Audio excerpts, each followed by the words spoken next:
What's going on, everybody? Welcome back to IT Security Labs, and thank you very much for joining me tonight. We have yet another machine for us to do some hands-on learning. We have Security Onion intrusion detection system, which is ready to accept any incoming traffic that we will be generating. Then we'll be attacking a machine from Vulnhub, and this one is called Vulnix. So you can go to vulnhub.com and download this machine. It's intentionally vulnerable. And if you read more about this, it says that it's a vulnerable Linux host.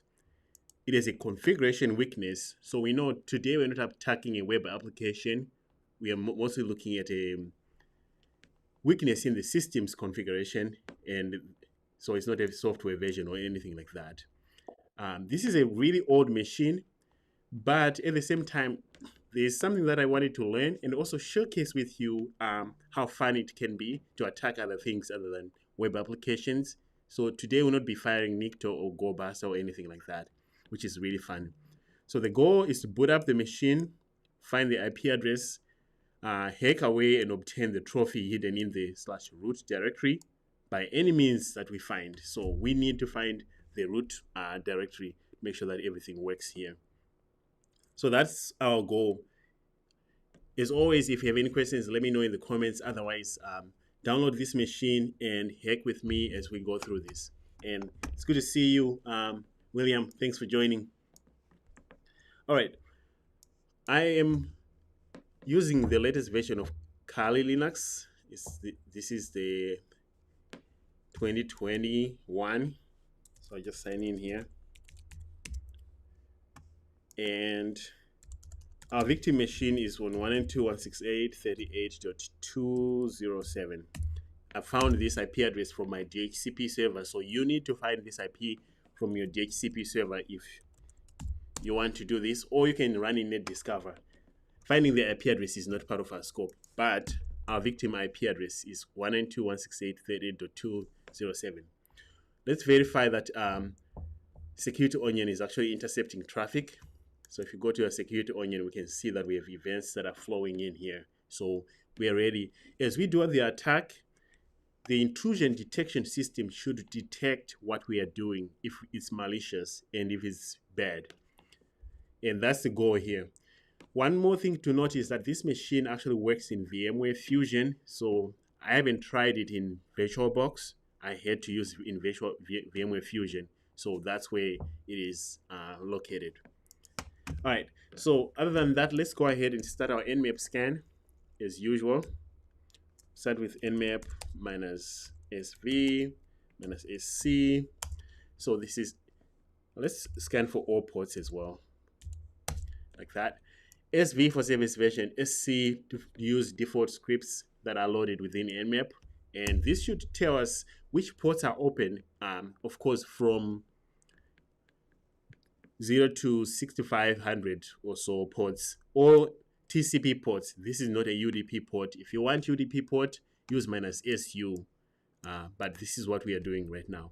If you run Nmap out of the box, expect Security Onion intrusion detection system to pick up that traffic. So if we go to our alerts section here, you will notice that just a normal Nmap scan, which is going through the network, scanning for open ports, is going to get picked up. So right away, you see these are all Nmap scans being picked up right now.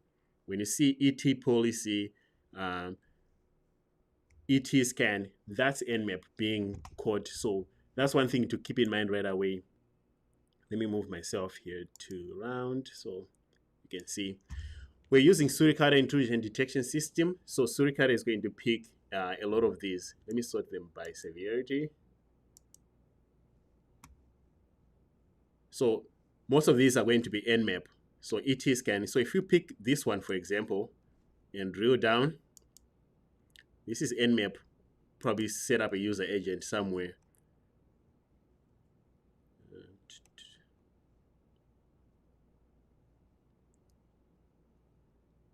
All right, so this is the rule that fired. I usually look at the data.decoded to see if it's Nmap or not.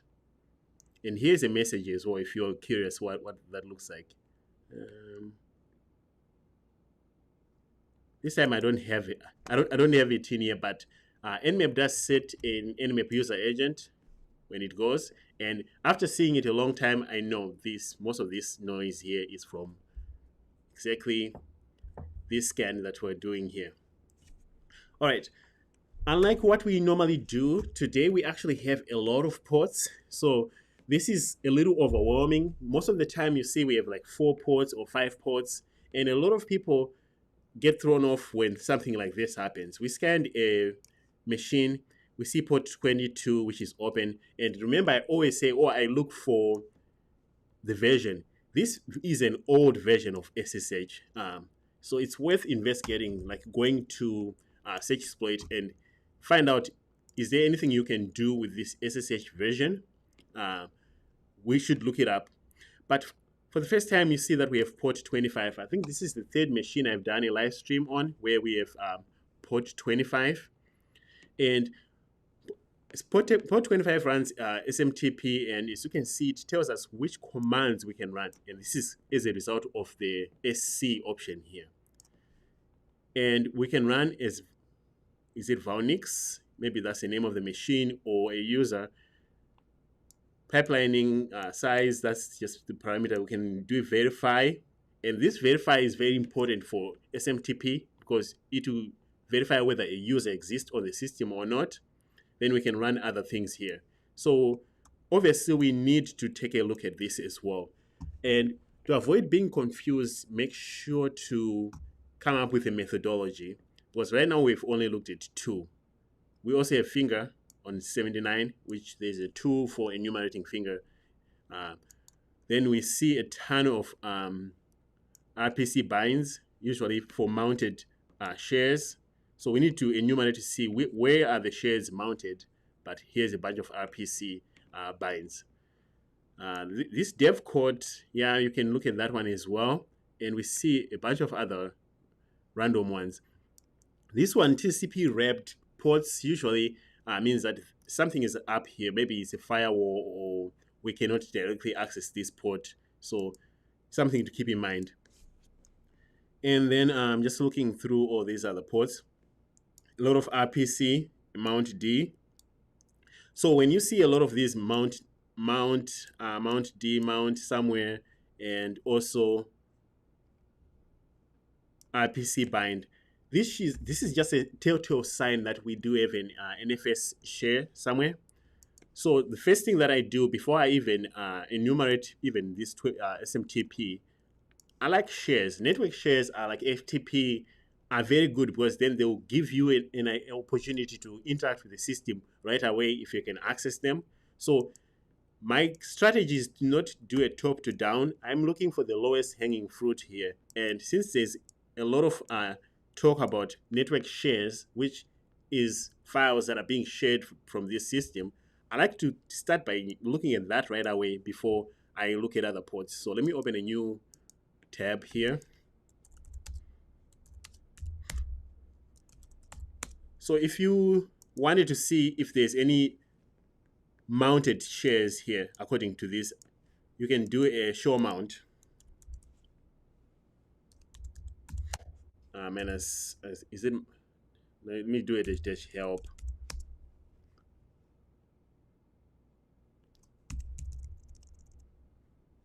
Show mount dash help. Okay. Dash E. Let me do dash E here for 192.168.38.207. See if there's any mounts. This is what this is going to show me. And I chose the dash exports because exports will show me if I can mount or not. What's up, Matthew? It's good to see you, man. So right away, I see that there's a share on this server. It's /home/Vulnix. So in Linux, anything in the home directory is usually a user directory. So it's safe to assume that this is a user, a valid user on the system, and they're sharing using a wildcard star, meaning everything in their home directory, which is the most ridiculous thing you can ever do. I think a couple of weeks ago, we spoke about how silly it is for people to just be sharing their home directory in Linux like this. And we see that this is actually a shared directory on that server, and it's being shared with everyone by just using the show mount option here. And it's showing me that there's at least a directory called Vulnix. So we need to verify, is this a real user or not? Is this just a directory that's being shared that's in the home directory but is not a user directory, or is this a user? And to do that, we can come back to port 25, or even SSH can also, we can brute force SSH for that user, but we can verify if that user exists using this verify option on port 25. So let's see, what is the best way to do this?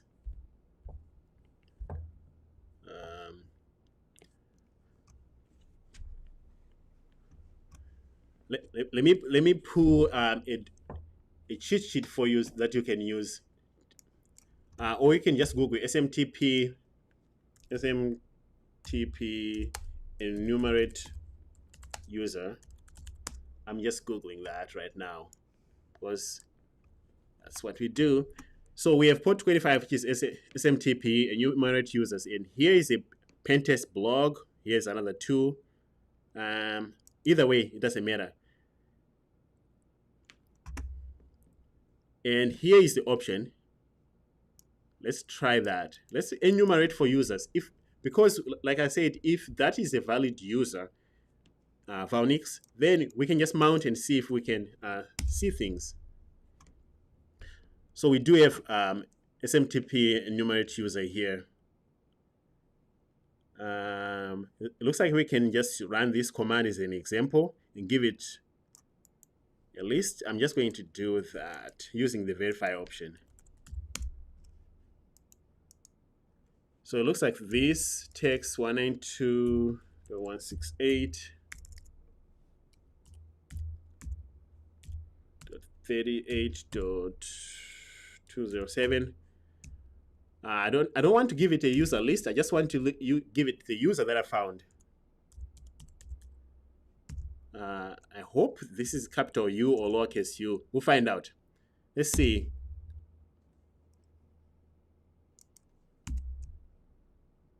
Maybe this is lowercase u, since,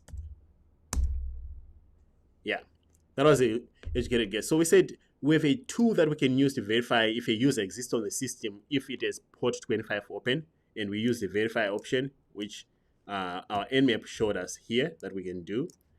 And we pretty much said, hey, port 25, does user Vulnix exist? You can also pass a full file, which we will do that right now. But we just passed Vulnix. How did we find Vulnix? Is because we saw that there's a share that is named that. And down here, it should tell us user Vulnix exists. That's a jackpot. If that happens, so we know one user already exists, named Vulnix. That's good, because my show mount showed me that that user's home directory is also mounted, and everything in there we can see. So that's the first order of business.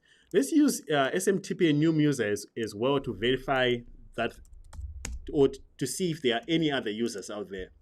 And for that, I'm just going to show you what I use in my cheat sheet here.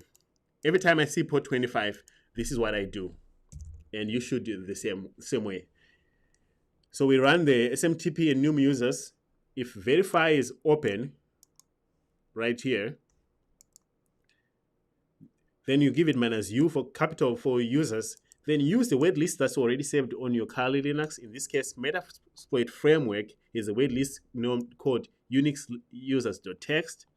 I've seen other people use random word list as well, but Unix users.txt works against the target. This should enumerate against some common, well-known Unix users on the system. And again, it comes back and tells me that we have all these users here: backup, bin, and all these random users. You're looking for unique users. Some of these users, like bin or daemon, they're default users. Some of them have no logon, so they don't help you. So starting from the top here, backup and RC, these are normal users. Like nobody is well-known user.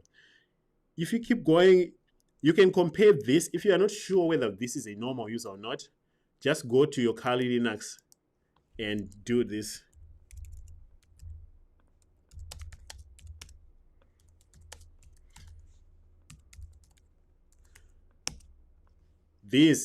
Some of these are default users. So if you compare the users that show up on your system and the ones that you get here and find the unique ones. Juan, Ricardo, what's up, man? It's good to see you. User is unique. Linux does not have a user called user by default. So if I do that, you don't see user, but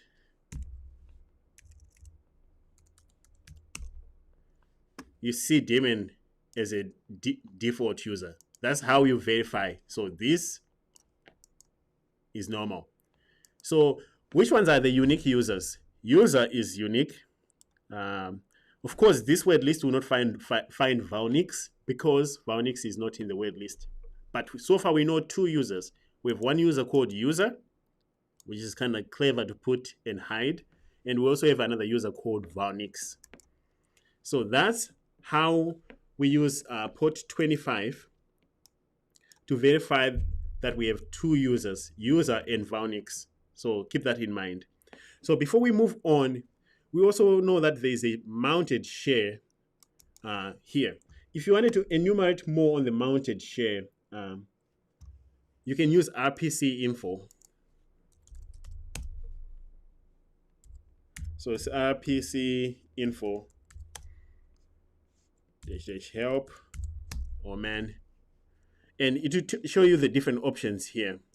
In this case, I used -p just to specify the host, but of course you can specify another. This will go through all the RPC ports and tell you exactly which ports the NFS share is mounted on. So let's do RPC info -p for our host 192.168.38.209.207.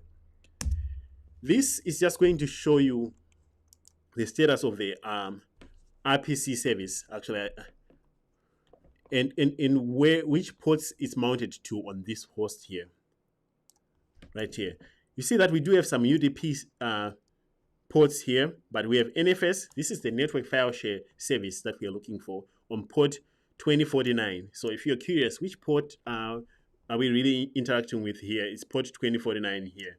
But it's also on UDP port 2049. So it's not just TCP, but both TCP and UDP. So if you were writing a report, this is how you would describe it to your client. Hey, I saw this port, it's open.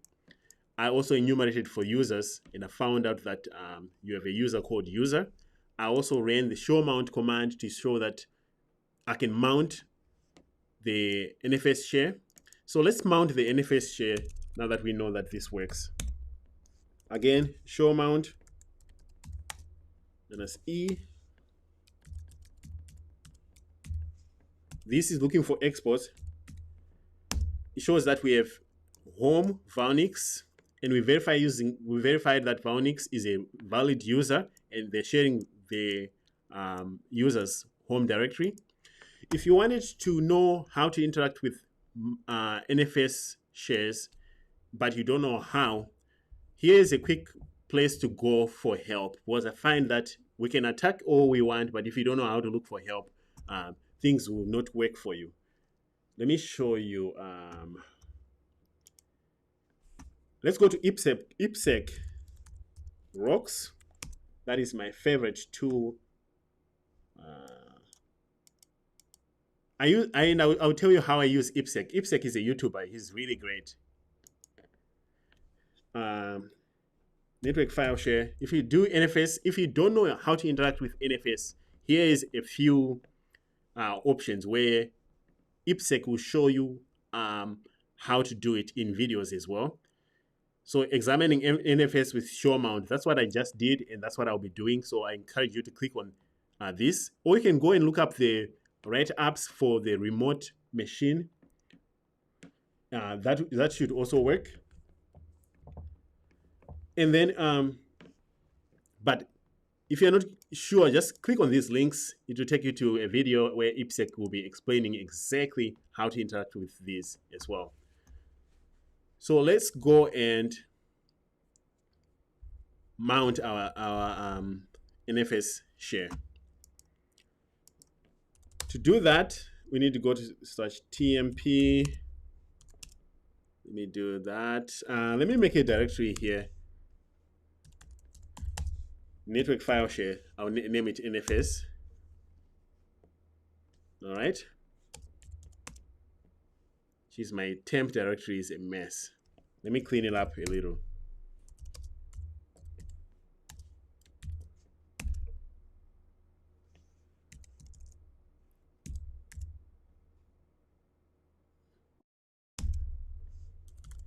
This is a mess. Okay, now it's better. Let's make a directory here. All right, ls-l. You see that I just created a directory. It's owned by root. This is the one that I want to mount. So if you want to mount that share that we saw earlier from the user, we need to mount it here. So what happens is on your Linux machine, you mount a share just like how your employer gives you an X drive, Z drive, whatever they call them in Windows. The same thing happens here. Then we just need to mount that user's home directory to this folder here called NFS. Or maybe, yeah, I'm going to name it NFS so that it's not as confusing for people. All right, so to mount it, I'm just going to show you the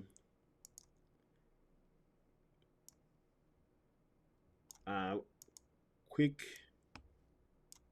command here so that you don't have to watch it, me type it all. So we're saying mount -t for the type is NFS.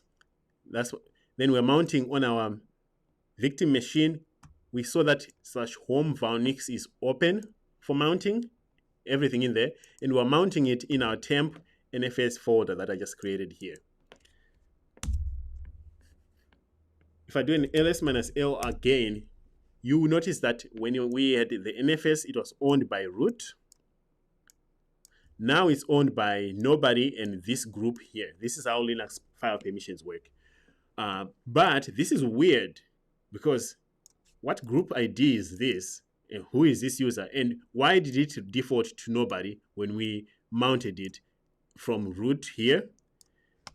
You need to be asking those questions, right? Okay, what happened?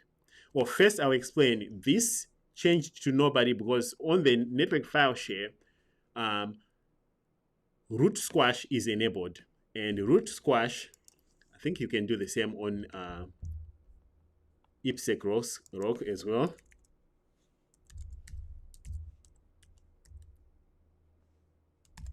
I'm surprised it's not there.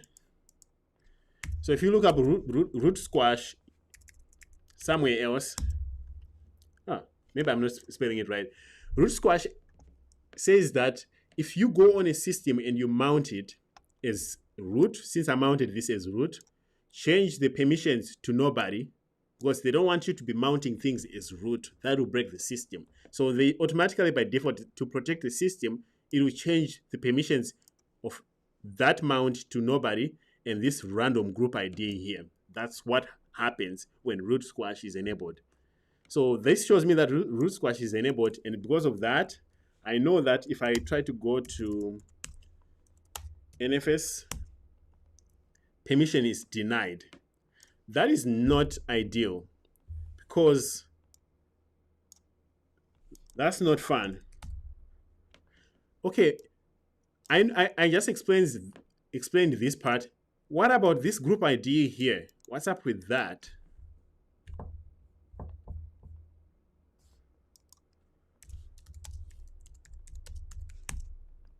Hacking 101. If you don't know, Google it. It says files mounted over NFS 4 are owned by that. That's exactly what we saw. And if you look up and you read more on here, you notice that this is because of the root squash, but also it was mounted using NFS version 4. And this is a new feature in NFS version 4. So let's get behind. Let's verify. We need the real name of the person. We were told that permission are denied. We need to know who actually owns this NFS here, because usually that's what should happen. So let's clear this. Let's specify a different version than version 4. And to do that, we do --o for version. Then we do, I have it here. Vers equals to 3. Let's mount it using version 3 instead of 4. I think that should work.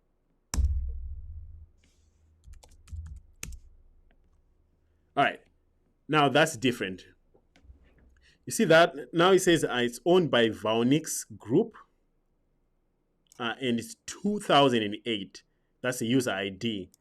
This is important because now we know this is owned by a user who is in the Vulnix group, or in this case that's here in with user ID 2008. So what we can do then is, now that we know who owns that file, is we can create a user locally here and then try to mimic that user. There is a resource on the internet which explains that in NFS shares, if you create a local user with the same permissions as the user that is supposed to own the file on the actual server, NFS is vulnerable to the point where it will let you mount it. It's so dumb, it's not smart.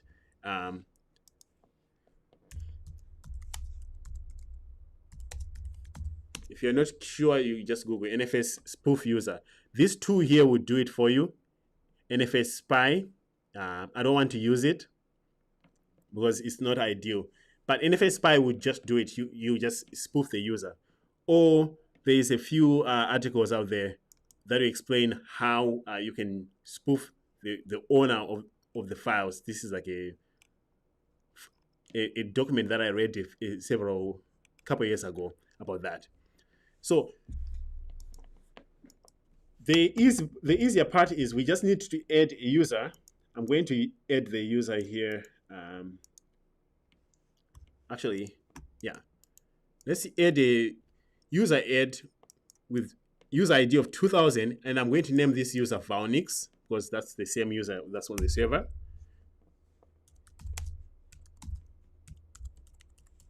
I'm adding a Vulnix user with a user ID of 2008, but this is a problem. My user now has a 2009 user group ID. I don't want them to have that. I want to add this user to a group. I already have a group named Vulnix user that I have here, which is not ideal. But we'll just add that user to that group so that everything matches. So give me 1 second here. Make sure that we can do that.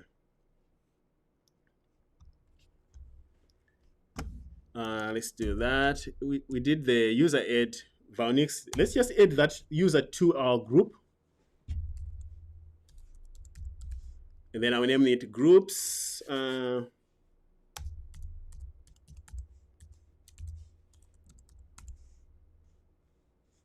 Okay, I want to make sure that my syntax is good here. User add the user ID, and no, it's usually this way. The name last.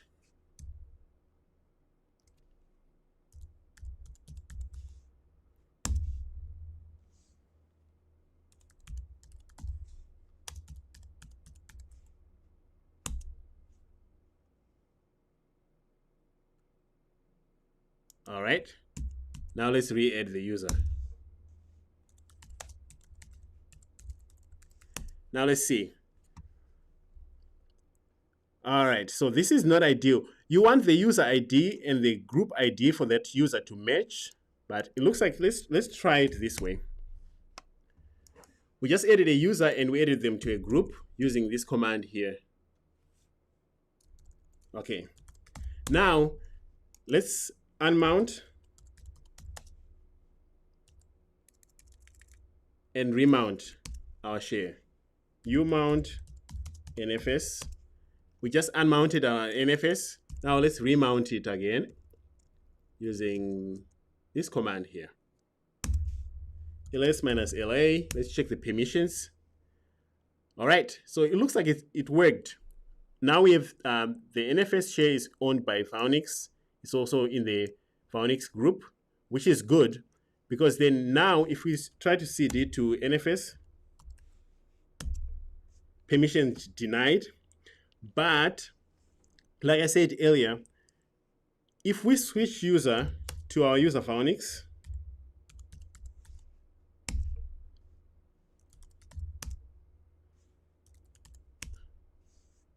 all right, and do an ls and cd to NFS, watch what happens. We are able to get in. This is a fundamental vulnerability in NFS shares that you need to look at. So far, we tricked the system by creating a user that looks like the user that's on the system. And we didn't need to authenticate or do anything. We just created a user, made sure that the user ID matched the one that is on the system that owns the file. Now we are in the NFS directory. And if this is a home directory, let me show you what my curly home looks like. Or I guess my home is a mess. If I do my ls minus l a, you see that we have a bash logout, bash rc profile. We are still on my attacker machine, on my curly machine. We're just reading what's in the share. They are sharing the user's home directory. That's what I've mounted here. And if you understand a little bit about how Linux manages users and how it stores SSH keys, you now know, oh, if I can access a user's home directory, well, I might as well edit the SSH keys so I can SSH in here, right? That's exactly what I'm going to do. I'm going to say ls minus la. I don't have a .ssh file, so I would make it. It's a hidden directory. That's where we keep SSH keys. cd .ssh. Now I'm in the .ssh file. If you don't know how SSH keys work, you need to go and read about that because it's a fundamental thing to know. Super simple. Now, if I have a file called authorized keys in here, SSH will just read this file and authorize anybody. And guess what I'm going to do? I'm not going to even bother generating new keys. I'm going to go back to my Kali Linux here and borrow some SSH keys. Because it's simple that way. Let's borrow an SSH keys from here. I'm going to borrow this ID underscore rsa.pub. So let's cat that. I'm just going to get this. You can generate a new one if you want. There is no value in that. I'm just going to borrow this one and dump it in my NFS share and echo this key here. And I would like to echo it to a file called authorized. I think that's what it's called, authorized keys. Now I'm second guessing myself. All right, yeah, it should be called authorized underscore keys or dash keys. Now I need to verify that. I always get it wrong.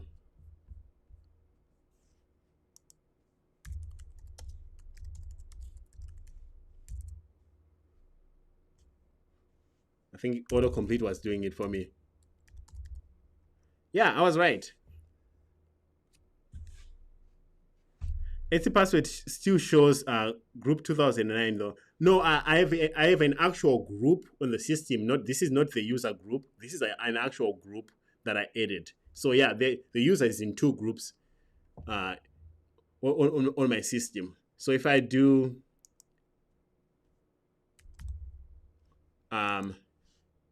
okay, let me do this one first. All right, so now I have an authorized keys. If I do an ID on this user here, you notice that this user is in this group here and also this group. So this is the one that is making the user actually have the permissions, not this one. All right, so we have an authorized key here. This key was uploaded to the vulnerable system from my Kali Linux machine. So if I exit out of here, you see I'm back on my Kali Linux. And if I do an SSH Vulnix at 192.168.38.207, since I put my SSH key in there, it doesn't matter who owns the key or what the key is. I just added a key that is already loaded on my Kali Linux. It should work. And just like that, like I said, it just worked. So I borrowed a key. I didn't even need to generate a key. Again, ID. Now you see the ID is now 2008 and 2008 here. This is now the real SSH session into the system. We just abused network file shares to upload a fictitious SSH key by spoofing the user Vulnix. But of course, we needed to verify that the user exists by checking SNMTP. So if you can keep up with those steps, then now we know, oh, we're in the system. What is the very first thing that I say every single time, do when you get into a system? Other than PWD, you can do an ls-la, but you're not going to get much here. This is the one that we just created, and that's where the key that we generated is in. I always go to search home to see if I have other users. And like I said earlier, we actually have a user called user. So there was a way to get in here using the user. I just chose to go directly into Vulnix. So most people will get in here first, then they'll pivot here. But we just abused network file shares directly, and we got into Vulnix. All right, so let's forget about the user. Let's check, can you run anything as sudo, or do we have any entries in the sudoers? And here, environment reset, secure path is user local. Okay, now we know the path. But we do have a, we can run the sudo edit etc exports. And this is not in GTFO bins, by the way. You cannot go to GTFO bins and find this one. But if you're not familiar with the exports directory, what do? I always say this, if you don't know what you're looking at, Google the hell out of that. And you can go and educate yourself on etc exports, or right away, yes, Linux privilege escalation using misconfigured NFS. So you go there and you get yourself some help because you're not familiar. So let's use our results here from here. We can edit the exports. So this part where they're talking about using nano to edit the exports, we can do that. They are saying make sure that you have this installed on your Kali. So let's make sure that our Kali is also well equipped with that too. So back to Kali. I'm just making sure that you have everything that they're talking about. I mean the updates and everything.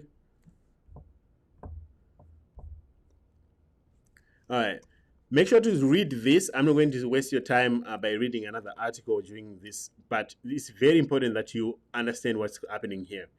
The part that I wanted to talk about is if you can edit the etc export, this is where we can mess with root squash. Root squash is set on a system so that if someone accesses a network share using the root user, they will not be able to create files as root that's to protect the system. So that's root squash. And I'm assuming our system is going to say root squash is enabled, meaning it will not say no root squash. It will say root squash. So let's go to our system and see what this file looks like. This is still installing. That's fine. So we just run this command here.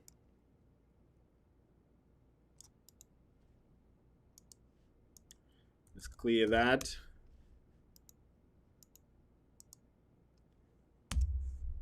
This is how you can define how do you want to share, what do you want to share, and who do you want to share with. In this case, we're sharing /home Vulnix This is the directory that we're sharing. Well, I want to do privilege escalation. So I don't want to share this Vulnix. I want to share the whole root directory of the system. I want everything, including Etsy Shadow and everything. I want to share it with everybody here. Read write, that's permission. You see, it says root squash is enabled here. We want no root squash. We want to be able to upload files as root and the system to take the files. So we added the no here. And that's what our article is talking about right here. So once you do that, we need to restart the system as it is saying here. So we are saying we're sharing everything on the system with everybody. Read write and no root squash, meaning if I mount that file as root, I don't want it to be changed to nobody. So let's save this. I think it's Command X or Control X, Y, and enter. Because I don't trust it,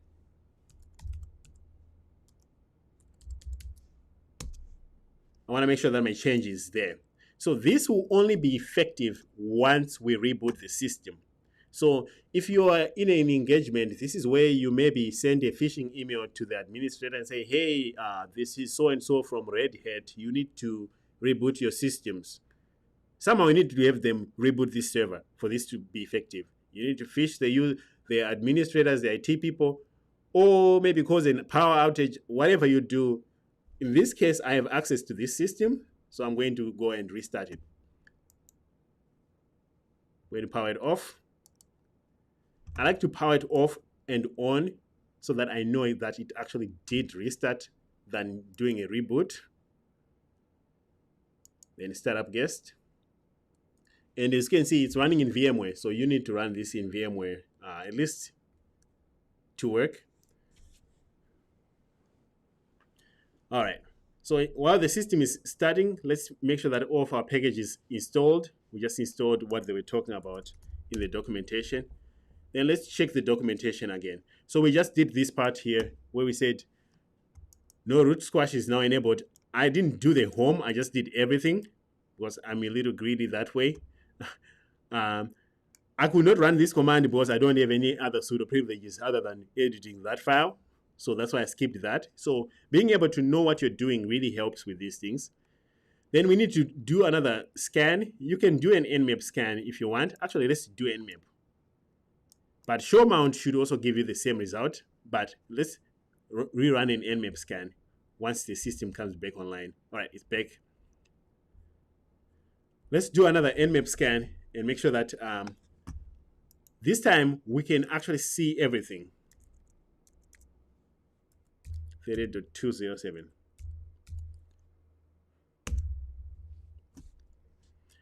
You can run show mount.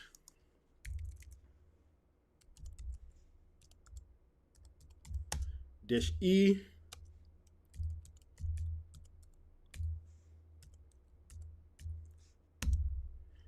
And as you can see, we can see everything, and anybody can see everything on that system. This is unfortunate. This is bad news. So forget Nmap. Nmap will find the same thing, but show mount -E just already showed us. So let's go back to our temp.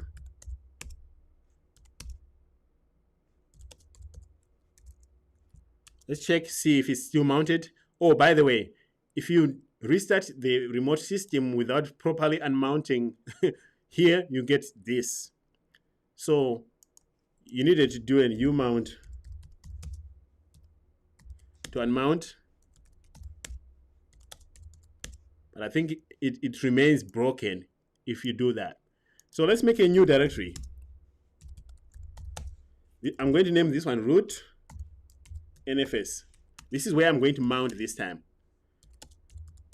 And if I do root NFS, I want you to pay attention to the permissions. This is owned by root right now. And then let's mount like what we did last time. We're going to mount this time as root. We're not going to even worry about the Vulnix user. Let me see, where did that go?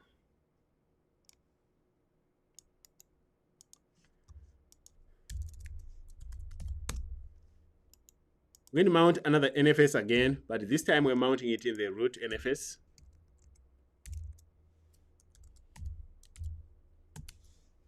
All right. And we're not mounting the home, we're mounting everything like that. Let's see. And look at this. It didn't change the permissions to nobody. It remained as root. So that means that we can get in here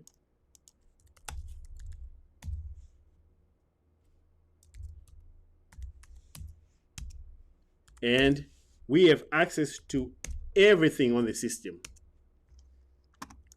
This is unfortunate. This is bad news for everybody involved here. If you find yourself in this situation, it's bad news. I am not on the system. I just mounted everything that's on the system as root on my Kali Linux machine here. I have not SSH'd in the system. So it's safe to say I can do the same deal that I did last time, add another SSH key somewhere, and SSH is myself. Or, however you decide to get here is up to you. This document here has multiple ways you can do that. Once you do that, you can you can do something like this. If you're signed in as a user, you can of course just change put an SUID on the bash binary, and you can just do that. I think we should have done this if I didn't switch my user. Oh man, I should have. You know what? Let's go back. I still have a user here.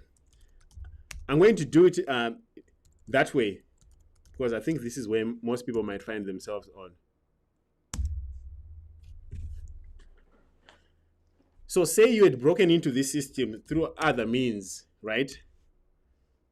But you also know that you can mount everything as root, like what I just showed you here. What you can do is, instead of changing the SSH key for root, what if you couldn't modify anything in the root users directory? Let's just go ahead and do what this article is talking about here, where we can just change the binary of on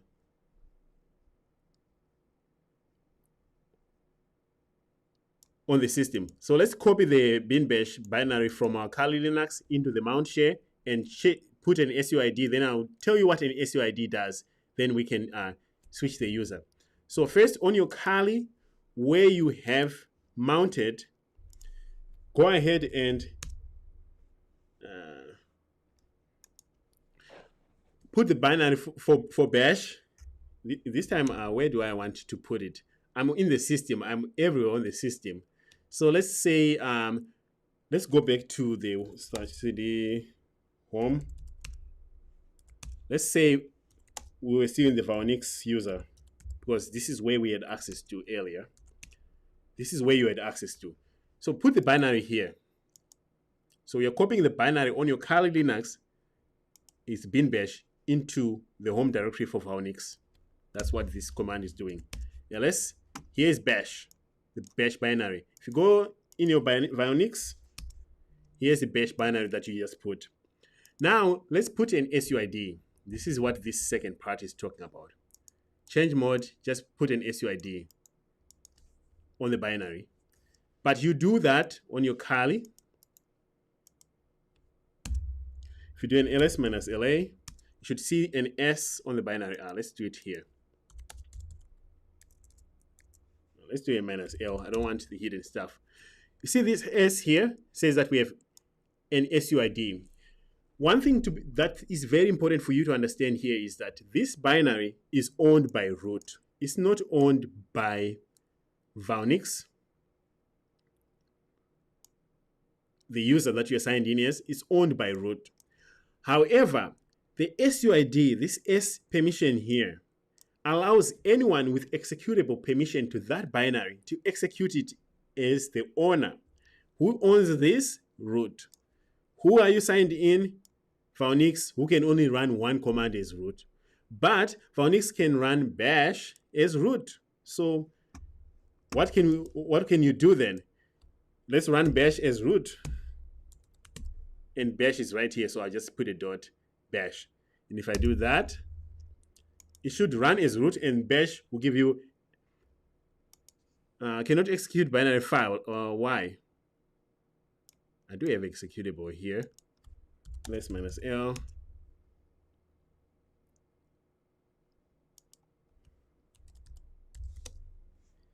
Now oh, I cannot change that. Let's see. We did that. Oh, wait a second.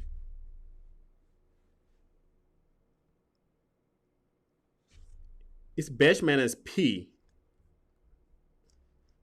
You need to do that in a session. I was going to just give it some random permissions. But this bash is here though. -P. Why is this one not executing? It's owned by root, but everyone has executable. Really?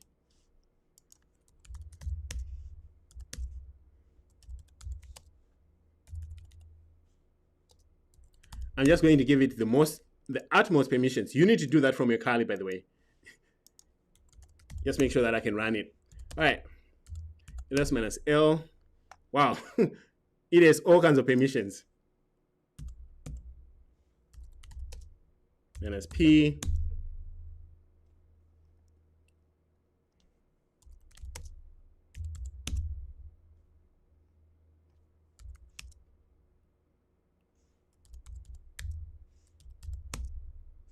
All right. So this, for whatever reason, my binary is not working, which is interesting, even though I changed the SUID. But that's one way to do that.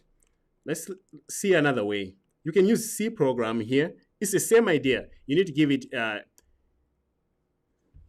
of course, SUID permissions, and it should also work. So let's try this C program instead. Where is that program? I'm looking for source.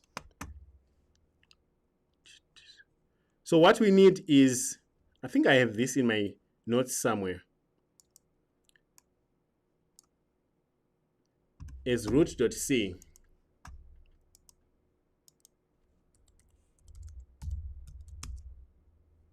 That's what we need.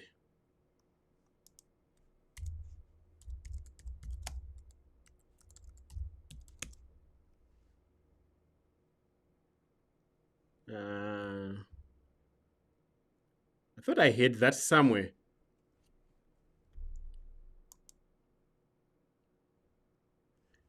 Let's see. I thought I had that binary somewhere. Nope.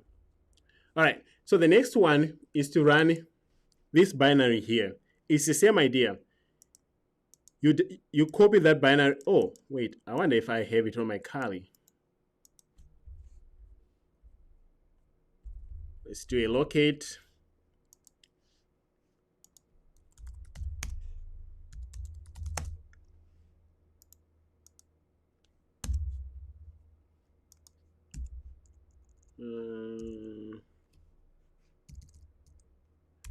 This is kind of wild, but what else do I have that is .c?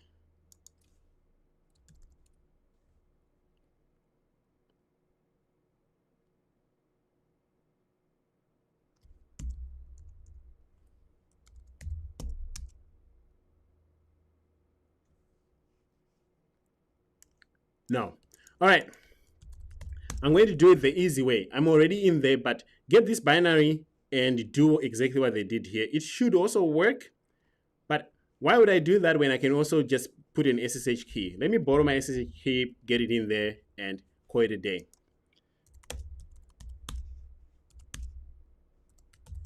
Let's do it the same way, id_rsa.pub,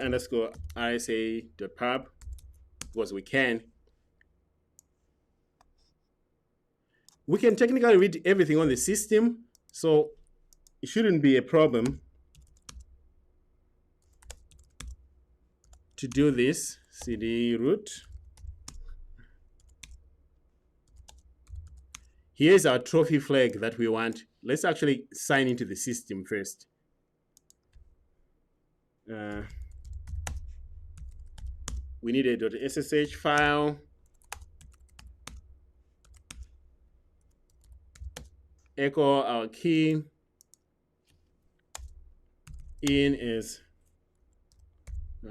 authorize underscore keys. Okay. So we now have authorized keys under root, but of course, if you are a user of Vulnix, permission denied. So what do? We come here, SSH. You don't need to specify root because you're already signed in as root here, but I'm just doing it for as a matter of principle here. 38.107, no, 207. All right. And of course, we get in because that's the easiest thing to do. We're now root at Vulnix. And again, we should be able to do this. Trophy.text. Of course, they gave us an MD5. This is our flag. Let's go and decode it so we can actually finish the challenge. Very important article here that you want to make sure you add your cheat sheet. If you want, please try the other methods instead of the SSH. SSH is the easiest one, but sometimes you don't have access to modify the SSH file, but you can write. You can put this little piece of code in there. I just was too lazy to find it. Either way, you get in, and we were told to hack it by any means necessary. So I don't know what kind of hash that is. Oh. Now it's showing me some results. No, it's an MD5 hash. Let's decode that. Or you can use a hash identifier. I guess we could have done that on Kali.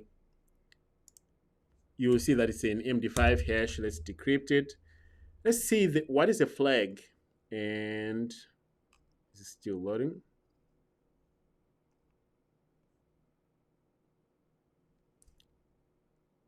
It can't be that hard to decode this hash here. All right, we found it. Reboot user, that's the creator of this machine. A very fun machine. If you are confused about which parts I have done, go ahead and rewatch this stream again. But this is a very interesting article from Hacking Article. Also, make sure to read more about SSH keys, NFS shares. Make sure you understand those, and also how Linux deals with permissions, because that's all there was to this stream. Then next, of course, we have something we haven't talked about. Alerts. We were doing a lot of attacks here, but our attack this time, we didn't run a lot of tools. So I'm curious what we have found. So you and I will find out right now what we have actually done. How much noise do we generate on our Security Onion intrusion detection system? As far as alerts are concerned. So this says 24 hours. I'm going to change that to 2 hours because I only want to see from last 2 hours.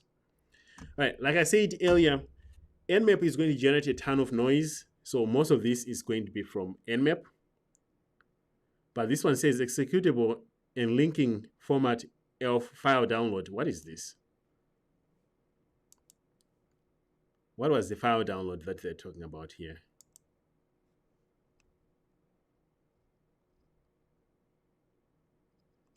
Interesting. So we can't actually read the contents. Wait, oh, this is the packages. When I was updating my Kali, I think. Yeah,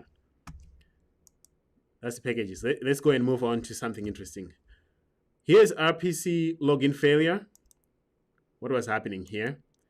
I'm just doing a quick sweep of me just working with, oh, permission denied. I think this is when we were checking the users, and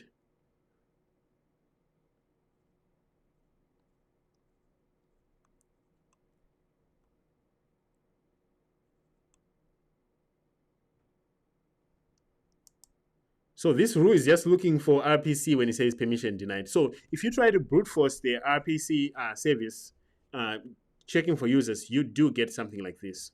So for permission denied, at least we know. We didn't use any other random automated tools. We did most of this manually. So we don't expect to have generated a lot of traffic, but still, as you can see here, we can still see stuff. I'll come back to this interface in a second. Let's go to our alerts in Kibana, because this will teach you something that is close to logarithm, Splunk, and all those other random SIM tools out there. Let's change this to the last 2 hours.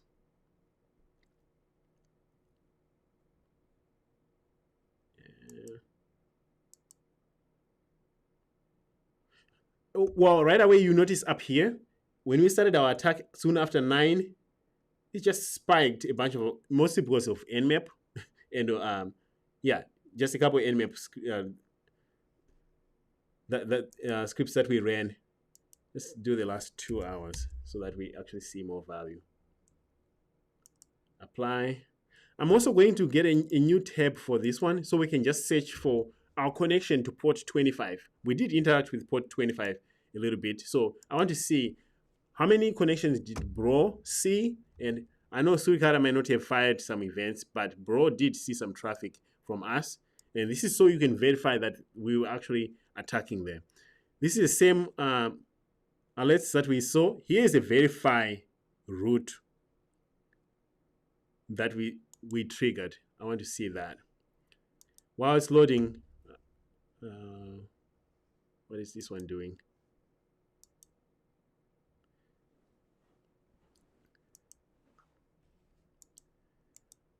While it's loading, let's look at the other ones as well. This is why I skip some of these. Any that starts with ET, that's scanning. And we looked at this one. This is interesting. Potential SSH scan, that's probably from Nmap. So we move on.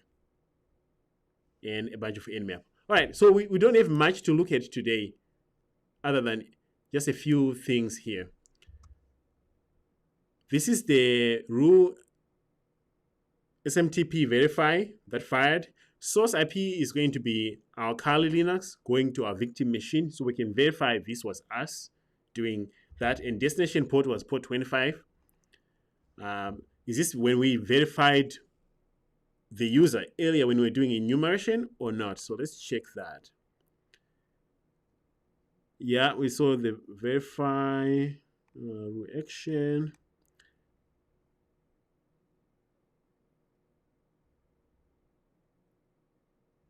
So all it saw in the decoded data is verify. This is probably when we're brute forcing. I think I would say this is when we were brute forcing. Because looking at this rule here, it's looking for any traffic when it contains the verify command and also root. So we're checking if root user was on the system, I guess, when this one was caught. So this is the Surikata rule that fired and how we got caught. Let's see another one. I'm going to check by searching raw data in the Discover, just for port 25. What connections were seen? We did brute force port 25, so I'm expecting at least some significant or interesting amount of stuff here going to port 25.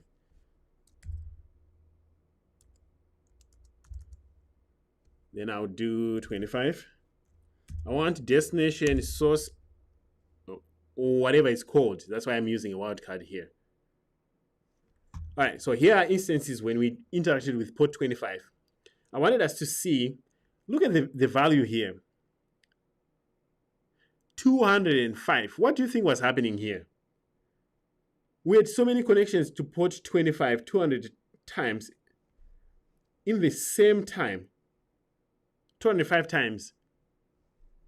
What do you think was happening?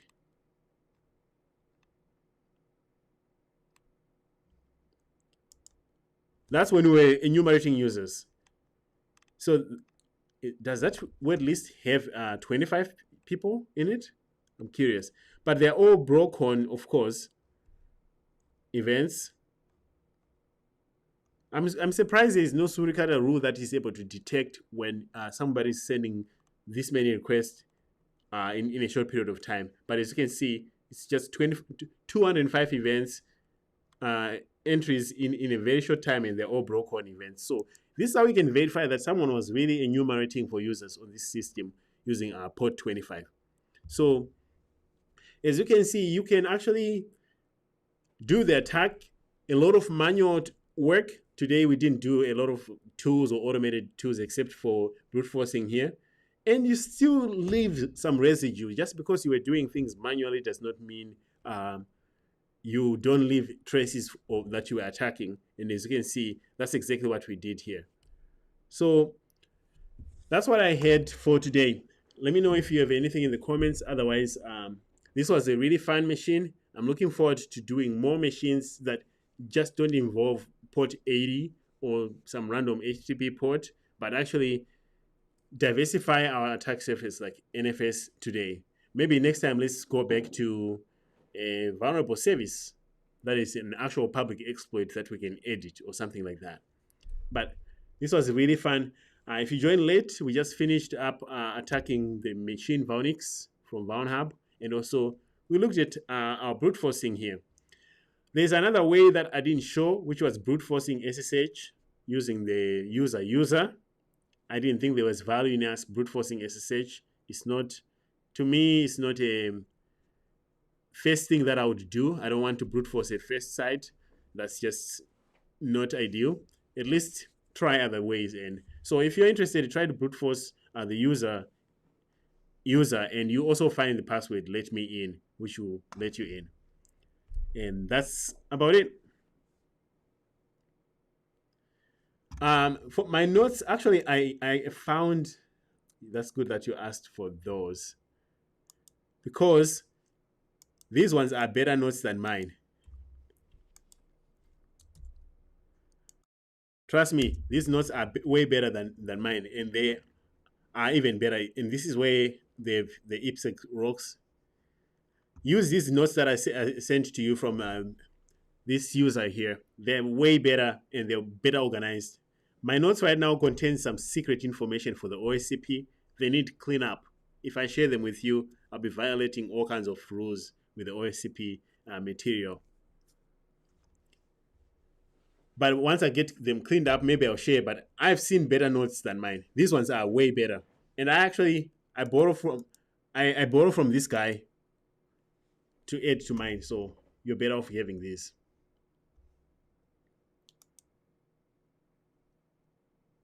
Maybe this user actually, this person has let's search for NFS here.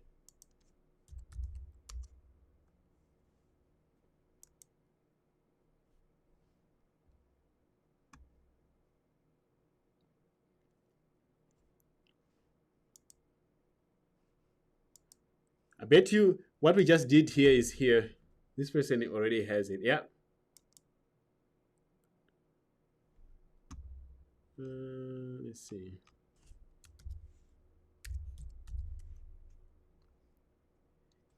Everything that I did today is right here. And if you get permission denied, they even have another write-up. So you have everything that you need to be a hacker if you know what to look up. You can learn as much as you can by just finding help. And here, I ran the show mount. I made some random NFS directory. I mounted it to the path. And I got permission denied, so I probably should have followed this guide here. And this write-up from Vulnhub. Oh, that's funny. It's a write-up for Vulnix. So yeah, this is a classic NFS machine that we just saw. So there you have it. So thank you very much for joining. If you're interested in this type of stuff, please subscribe. As soon as I'm done with the OSCP here, in a week or so. I do plan on making some really bombast content, like go back to actually making videos, short videos that teach stuff. So subscribe, like, let your friends know, bring them here every Sunday. And as we always say, if we do this for 2 years, you get better. So thanks for joining, and I'll see you next week.